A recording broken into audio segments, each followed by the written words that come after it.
Hi everyone, this is Cyber here. I'm here today to bring you a new video. This video is about Klowns for Outer Space, the game.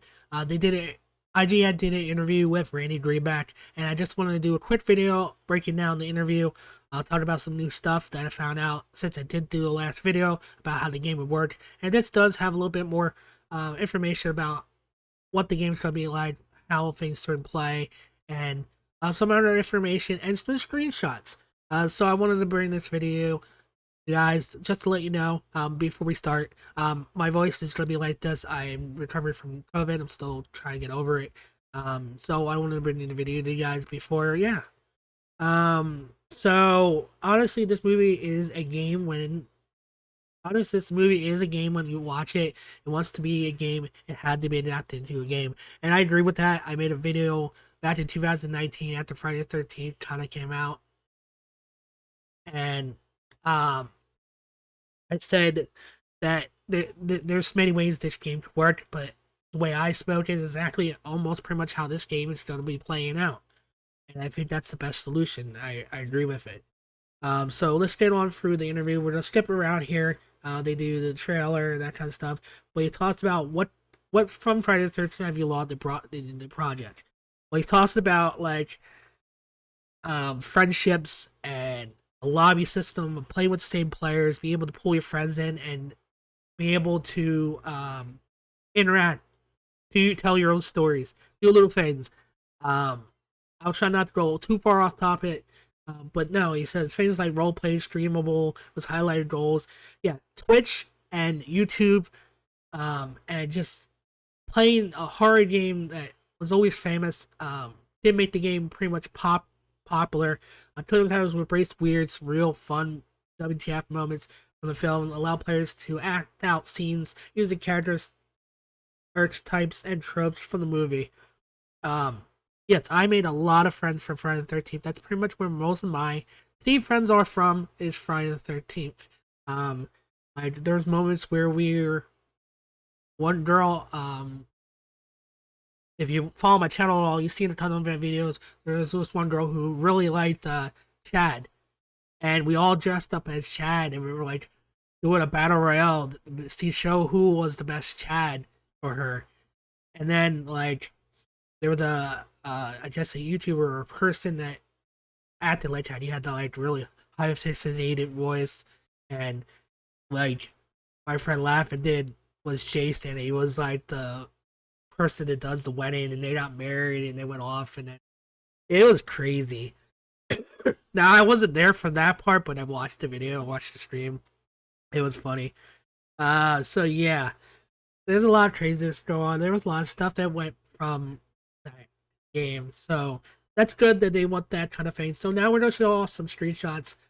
I'm not sure if this is just an outfit change of a killer clown, but I'm pretty sure this is like a boss almost. Like this is like um if you watch Killer from Outer Space, the big clown at the end, that's what this one looks like to me. Now, I could be wrong, be totally wrong, but yeah. Then we show off another clown. I think that's all. I forget. Can't remember. And you got like a punk. All these models look good. You got like a teen. I apologize about the coughing. Oh, you got Spike. I think that's what the dog's name is, or Spot, or whatever. You got the blue animal, the greyhound, looking for you. And then you got like a punk girl, and yeah, these are punk girls. That one looks like Tony Storm if you watch wrestling and all. Then you got like a creepy with the cocoon, cotton candy to actually see a human layer a little bit. You know, a little bit too. It looks kind of creepy. And then you look inside the spaceship, someone looking up. And you got the popcorn machine, looking good. That's it on that one. So, they talk, the trailer seems to show a slight less cat and mouse taking on the kind of game. How powerful are the humans? They're saying they can fight back. Of course, they got weapons, like I did say. Um, in here they talked about how how does how do you take down the clowns? Well, just like in the movie, you take down the clowns with shooting them in the nose. Now they can respawn, but they respawn back at the ship. But how do you keep them from respawning? Well, you go to and take down they find in here. All right, so we worked on hard to keep your match fresh. So there are several ways for the humans to win the match. They are either kept the majority of civilians alive for the match, flee the town, or your favorite, to take the fight to the clowns if your team decides to fight back. It will sneak into the big top spaceship, sabotaging its system and destroying the Con Candy neon pink power core to make killer clowns vulnerable and put them on the run. Doing that removes the clowns of their ability to respawn. Then it's just like in the film: shoot them in the nose, send the clown to the graves. Humans are strong in their own way, but those players need to focus on cooperation and be extremely cautious. Clowns are powerful from the start. They'll only get more powerful as the match goes on. But because humans outnumber the clowns, players on the clown team also need to work together in order to survive. We will deep dive into the gameplay system in the coming months. Through has still has a lot of thoughts about their revealing quite yet. Pretty serious multiplayer game size. How did you land on a 3-7 clowns? How much tweaking had it to be done before? Let me read through this, and I'll give you the info. All right, so they talked about how they wanted the movie to amp up more and more, still as it goes. That's what they wanted to do, pretty much with the game. What the hell is going on is we're shaking things off general quality. But then it requires a lot of cooperation, strategizing. We want players to get in there, enjoy the thrill of either evading or resting to get together. Both sides have a large variety of playstyles.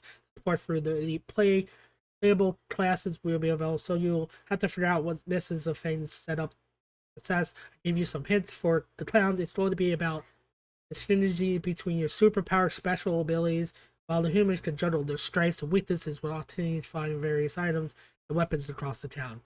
We're going to have quite a few more players in these matches than typical so far in Toronto, which is still relatively new. So we also increased the map size, varied our location to throughout the experience. It's amazing and fun to retreat the town from the film. I think it also made a good use that increased real estates by adding not only creative places to move and hide, but also a bunch of objects to keep the match interesting. It adds a lot of long-term replayability, and also it'll be fun to watch players peel back the layers and find pop culture horror Easter eggs with hidden everywhere as well.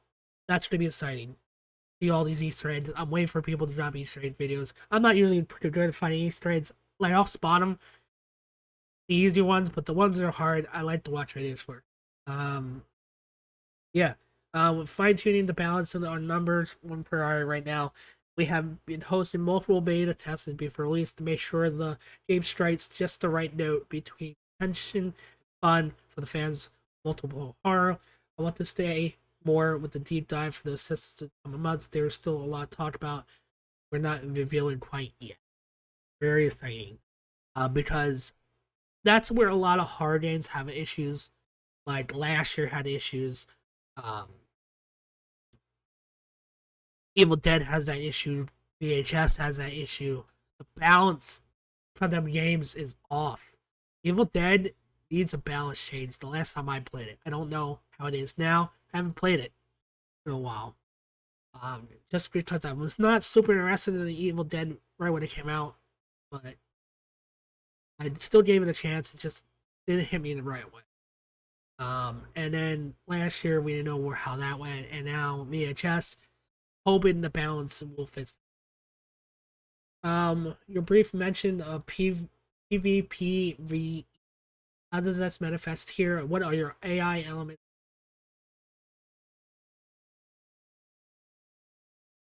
So pretty much what they're talking about is how how do each side respawn, pretty much, or how do more the humans respawn. So pretty much you want to stay alive as long as you can, but if someone's captured, you want to try to rescue them too.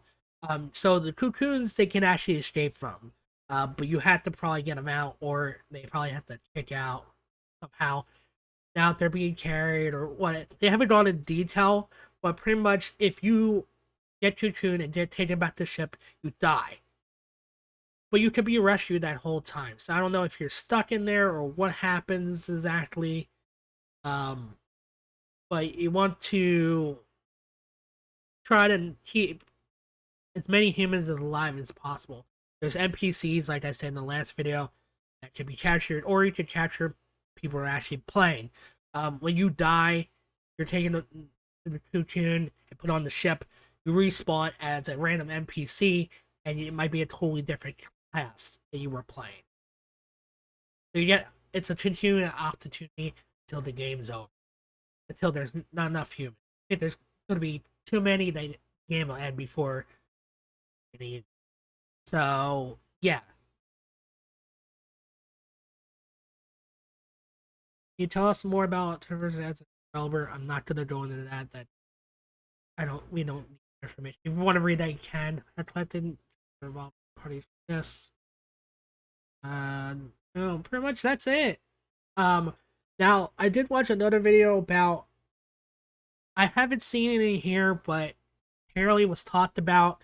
So when if you watch the movie, when the clowns talk, they have their own language, kind of. So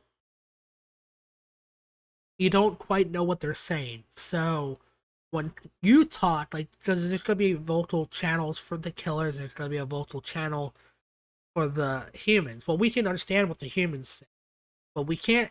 They can't understand what the clowns say. So we can. Excuse me.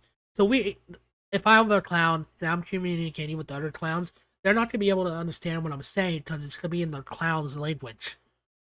And I think that's a cool little throw into from the movie, and everyone's gonna have their own kind of voice because it's gonna make gibberish out of it, and that's kind of cool. That's what I heard. I didn't see it anywhere, but if that's a very cool idea. I think that's amazing. It lets the clowns be their own character, pretty much. All right, guys. I don't want to make this video very long, but I wanted to say thank you for checking out my video. Leave a like if you did. Hit the subscribe button if you want more information. I will continue following along with this. I try to follow all horror games pretty much if I can. And yeah, see you guys in the next video. Peace. Thank you for checking out this video. Make sure you leave a like, comment, and subscribe.